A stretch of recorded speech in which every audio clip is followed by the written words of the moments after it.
Well, kitties, that's what happened to Tommy today, but what about his good friend Jeff?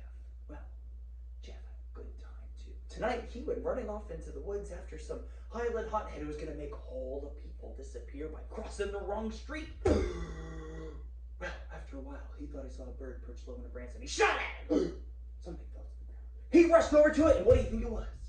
It was Hothead Harry, the little boy Dermish himself, lying there looking all dead.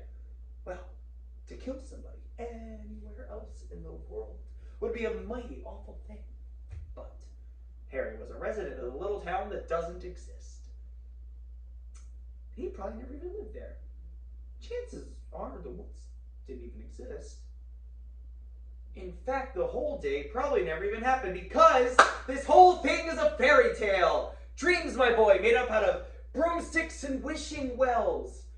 Either that or it's a boot camp for lunatics. I don't even know what happens around here. All I do know is that whatever is going on around here has nothing to do with me, and it's got nothing to do with you.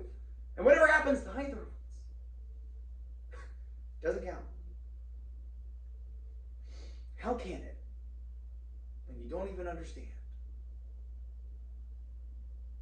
And you want to give up on your friends, your family, your whole life for this.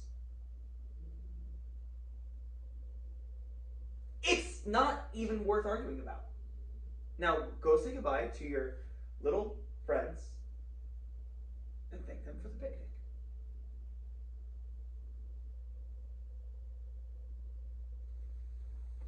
You're confused, aren't you, boy? If you believed as much as you think you do, you wouldn't be.